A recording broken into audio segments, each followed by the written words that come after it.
साथी की प्रथम पुण्यतिथि पर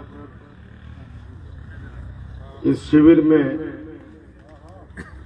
विशेष रूप से पधारे हमारे सभी चिकित्सक साथी जो अपना कीमती समय निकालकर हमारे गांव वालों के लिए यहां पे परामर्श देने के लिए आए हैं।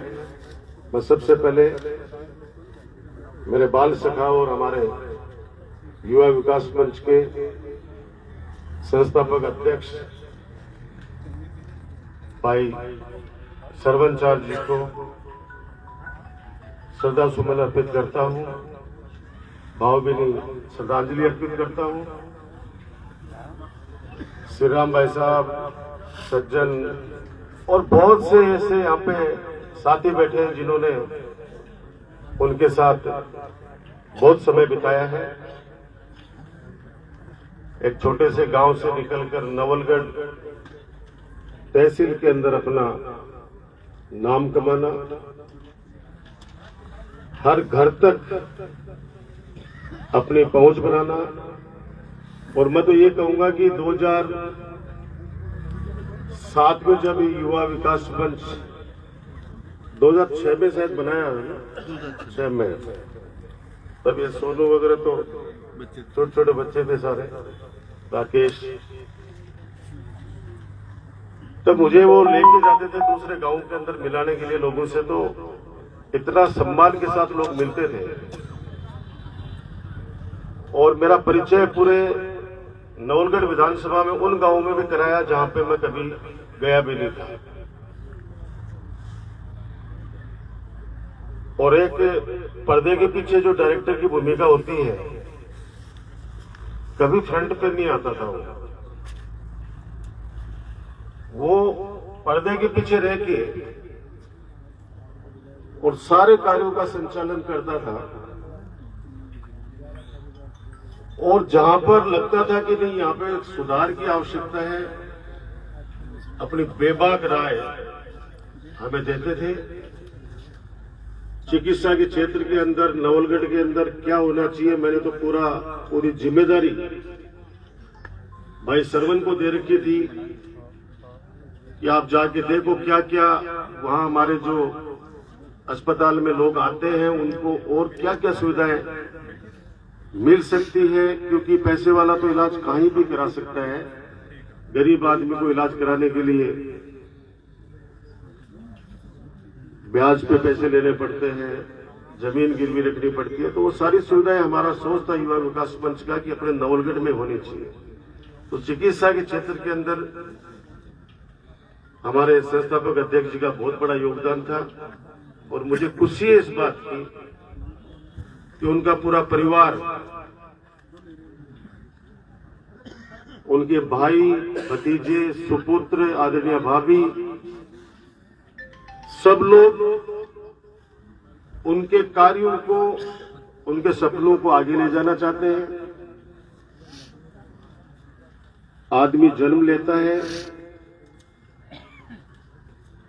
और मृत्यु को भी प्राप्त होता है, लेकिन कुछ लोग ऐसे होते हैं जो कम समय में 50 साल की उम्र थी मात्र, एक उम्र लेके आदमी चला जाता है। तो हालांकि पूर्ति उनकी भी नहीं हो सकती उस परिवार के लिए और समाज के लिए, लेकिन ये लड़का तो अचानक हमारे बीच में चला गया। अचानक एक दिन पहले मेरे पास जयपुर था, खूब हमारी बातचीत हुई। उसके बाद में सुबह आराम से दौड़ रहे थे, दौड़ते दौड़ते ही हृदयघात हुआ।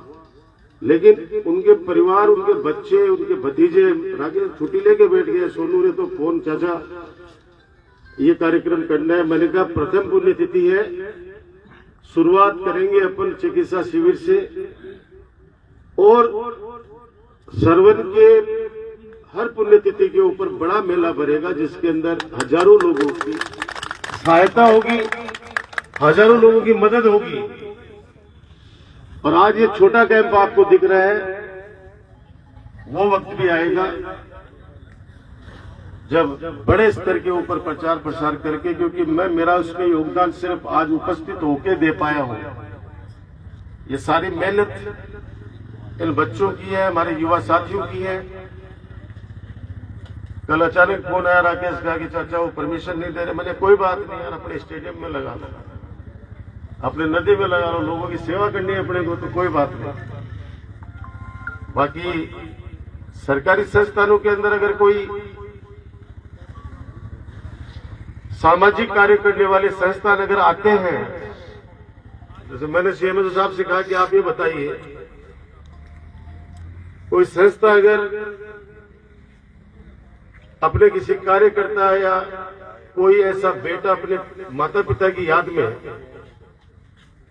अगर कोई अस्पताल को कोई चीज डोनेट करना चाहता है या रोगियों को फल वितरण करना चाहता है, तो फिर उसमें कौन सी परमिशन चाहिए? तो उन्होंने कहा कि साहब आप सब समझते हो। मैंने कहा आप सीएमओ तो वैसे नहीं रहने, क्योंकि मेरे लगाए हुए हो, तो मेरे लगाए हुए तो कोई रखना ही नहीं चाह रहा, सब भगाएंगे आपको। तो वो बेचारे परेशान हो गए। मैंने कहा वैसे ही आप लोगों को तो हटाएंगे, इनका बस चलेगा तो, क्योंकि अभी लिस्टें बनी हुई बता रहे हैं। लेकिन मैं कह रहा हूं कि कोशिश ये करो कि जो दूर बैठे हैं उनको घर पे लाओ भाई। सीएससी हमारी परशुरामपुरा की बहुत बड़ा हॉस्पिटल है, और जैसा सुरेश ने बताया कि इच्छा थी इन सबकी कि उसमें जांचें जो सरकार की तरफ से फ्री मिली हुई हैं, दवाइयां हैं, उनकी सारी व्यवस्था अस्पताल में हो जाती। लेकिन अब हम भी किसी अधिकारी कर्मचारी को परीक्षा में नहीं डाल सकते, क्योंकि राजवी नहीं है। और वो बेचारा कल हमारी वजह से अगर कोई मुसीबत में आ जाए तो फिर हम अपने आप को माफ नहीं करेंगे। इसलिए मैं थोड़ी सी दूरी बना के रखा हुआ हूं अभी, क्योंकि समय परिवर्तनशील है, समय का ये पहिया है, ये घूमेगा। ये दौर था 15 सालों के अंदर, आप सब लोग जानते हैं नवलगढ़ ने सर्वांगीण विकास किया है हर क्षेत्र के अंदर। हार जीत चलती रहती है, निराश होने किसी को आवश्यकता नहीं है। हार जीत एक सिक्के के दो पहलू हैं, और जीवन के अंदर उस व्यक्ति को ज्यादा डर लगता है जिसके पास खोने के लिए होता है। आप सब लोग जानते हैं, अपन तो यही उठ के एक छोटे से गांव से, एक साधारण से परिवार से आपके बीच में से ही उच्च अध्ययन के लिए गए। जब पहली बार विश्वविद्यालय का चुनाव लड़ रहे थे, तब सरवर सरदार भाई जी, सारे बेटे महावीर जी, हमारे नेताजी, हरि जी, गुरु जी, बहुत सारे नाम बताओ जो चुनाव में, बजरंग भाई जी, सारे वही थे, विनोद भाई साहब, सारे के सारे लोग। तब ये कहते थे कि यार अपने को ये इतने बड़े बड़े लोग हैं, अपने को कैसे जिताएंगे? मैंने कहा काम किया है, काम के बलबूते पे जिताएंगे, बाकी तो अपने पास कुछ है नहीं। और वही हुआ कि परशुरामपुरा इस धरती से दो आपके बच्चों को विश्वविद्यालय का अध्यक्ष बनने का सौभाग्य मिला। और उस दौरान जितने भी ये अधिकारी कर्मचारी निकले हैं, वो सब लोग हमारे काम से, सेवा से वो लोग खुश हैं। अब यहाँ क्या होता है कि होगा कि अब जैसे पिछली बार भी 5 साल सरकार नहीं थी अपनी, अभी भी यही होने वाला है। जो अधिकारी आएगा तब तो कहेंगे कि हम लाए, 2 महीने बाद में उसकी शिकायत करने लग जाएंगे तो राजकुमार का आदमी। अब जो सहपाठी रहे हैं, जो 10 साल के मेरे राज्यपाल के कार्यकाल के अंदर विश्वविद्यालय के अंदर जो अधिकारी निकले हैं, तो व्यक्तिगत रिश्ते थोड़ी आप जुटला सकते हो। और मैं आज फिर कह रहा हूं, मेरे उस साथी के प्रथम पुण्यतिथि पर मैंने किसी का बुरा नहीं किया। आप सब लोग इस बात के साक्षी हैं। जो आरोप आपके राजकुमार पर लगे हैं, वक्त का इंतजार कीजिए, हर आरोपों का हिसाब होगा। हर आरोप की जब सत्यता, वैसे तो अधिकांश लोगों को पता है, लेकिन जब खुलकर सामने आएगी तब अफसोस जरूर होगा उन लोगों को जिन लोगों ने गलतफहमी के अंदर जो नवलगढ़ की विकास कार्यों की गति थी उसको रोकने का काम किया। उनको अफसोस होगा, मैं तो अफसोस की बात कर रहा हूं। बाकी तो सब, मैं तो हमेशा हर मन से ही कहता था कि वोट मर्जी का है। कोई बोले भाई साहब हमारे गांव में ये हुआ, खूब काम कराया आपने। मैंने कहा यार मैंने तो जहां जन्मा हूं वहीं पे 3000 वोट मेरे खिलाफ चले गए भाई। मैं तो जहां का हूं, जहां जन्म लिया है, मेरा खुद के गांव में 3000 वोट मेरे खिलाफ पड़ गए। तो इससे बड़ी तुम्हारा कोई दोष नहीं है। तो ये तो मन का है। हो सकता है कि कई लोगों की उम्मीदों पे मैं खरा नहीं उतर पाया हूं। हो सकता है कुछ लोग ज्यादा भी उम्मीद पाल लेते हैं, लेकिन मैं इतना कह सकता हूं कि जो युवा विकास मंच का जो गठन है, ये जिस उद्देश्य के साथ किया गया, एक सुलझे हुए हमारे बचपन के साथी को उसकी कमान सौंपी गई और अब उनकी जो यादें हैं, उनका जो सोच है, उसको आगे बढ़ाने के लिए 2 युवा साथियों को जिम्मेदारी दी है। एक तो अपने गांव का बच्चा है अरुण चार और एक नवलगढ़ का युवा साथी है मिथुन सबल। इन दोनों युवा साथियों से कहूंगा कि आप कार्य करने का विस्तार करो भाई। और अपन चुनाव आ रहे हैं, जिंदगी नहीं आ रहे हैं, लोगों के काम और सेवा के अंदर न तो कमी पहले आने दी है न आगे आने दूंगा। आज मैं मेरे साथी की पुण्यतिथि के ऊपर ये संकल्प आपके सामने दोहराता हूं। आज सुबह से भी, जैसे भी सुरेश कह रहा था कि खून की कमी किसी की नहीं आनी चाहिए। मांडासी के 2 पेशेंट थे, रात को सिक्कर से भी 3 बजे तक हॉस्पिटल के अंदर शिफ्ट करवा रहे थे। रक्त की व्यवस्था जितनी बन सकती है उतनी वैसे ही काम चालू है। अस्पताल के अंदर एसएमएस में जो 10 लड़के काम कर रहे हैं वो आज भी कर रहे हैं, आगे भी करेंगे। पिछले 20 साल से वो सेवा दे रहे हैं। बस मैं तो यही चाहता हूं कि हमारा ये जो स्टेडियम जिन ऊंचाइयों को छूना चाहिए, पूरे जिले के बच्चे यहां पे खेलने आने चाहिए। ये जो हॉस्टल बना है, ये छात्रावास इसलिए बनाया गया है कि डिफेंस एकेडमी यहां पे चालू हो, ताकि जो बच्चे डिफेंस में जाना चाहते हैं, जो पुलिस में जाना चाहते हैं और उनके माता पिता की आर्थिक स्थिति ठीक नहीं है, 1-1 लाख रुपए नहीं उनके पास डिफेंस एकेडमी में जमा कराने के लिए, उन बच्चों को नॉमिनल फीस के अंदर यहां सुविधा मिले, ऐसा मैंने सपना देखा था।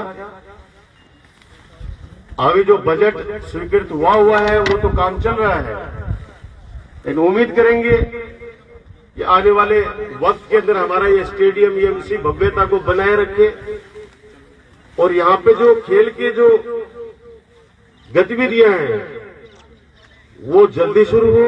2 महीने में, 4 महीने में, 8 महीने में, 10 महीने में, 1 साल में, जब भी वो शुरू हो जाए, ताकि इसका बनाने का जो हमारा उद्देश्य था वो पूरा हो।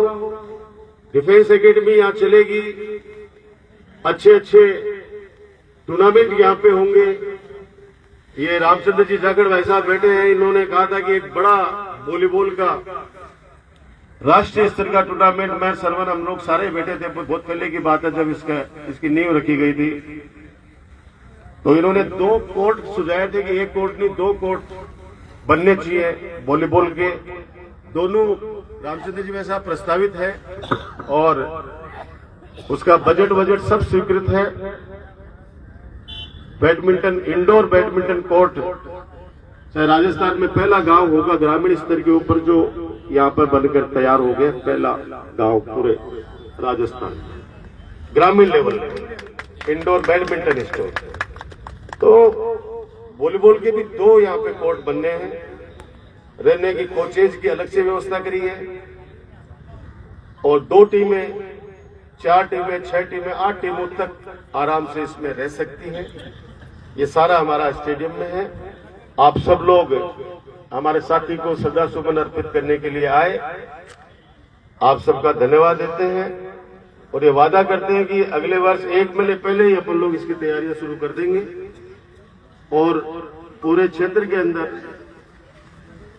सब लोगों को बुलाएंगे और डॉक्टर्स, जैसे आज 6 चिकित्सक यहाँ पे आए हैं हमारे साथी, आने वाले वक्त में आजकल तो इतनी सुविधाएं हो गई कि वैन के अंदर ही सारी सुविधाएं रहती है, जिसके अंदर जांचें हो जाएं, तो अच्छी जांचें जो हो सकती हैं उनको वैन को यहाँ पे लाएंगे निजी अस्पतालों से रिक्वेस्ट करके। आप सब लोग खुश रहें। इस परिवार को मैं यही कहूंगा कि आप सब लोग, सरवन को हम ला के नहीं दे सकते, लेकिन इतना वादा आपसे करते हैं कि युवा विकास मंच के संस्थापक अध्यक्ष के तौर पर वो हमेशा हमारे दिल और दिमाग के अंदर जीवित रहेगा और उसके जो सुझाव थे, जो कार्य थे, उनको हम आगे बढ़ाते रहेंगे। मुझे व्यक्तिगत हमेशा कमी खलेगी सरवन की, क्योंकि मैंने कहा था नहीं कि वो ट्रबल शूटर के रूप में मेरे लिए काम करते थे। एक ट्रबल शूटर जो व्यक्ति होता है, जब भी आप पे कोई दिक्कत आए और उसका समाधान कोई कर दे या उस समाधान करने के लिए अगले व्यक्ति से जाके बातचीत कर सके, वो एक ऐसा व्यक्ति था जो कोई गलतफहमियां भी होती थी तो जाकर वो दूर करवा देता था, मुझे बुला लेता था या उस व्यक्ति को लेके आ जाता था। एक अच्छा साथी मैंने खोया है, तो उनके परिवार को तो क्षति हुई है, व्यक्तिगत मुझे बहुत क्षति हुई है। मैं एक बार पुनः मेरे भाई को, मेरे उस बचपन के बाल सखा को श्रद्धासुमन अर्पित करता हूं। धन्यवाद। जय हिंद, जय भारत।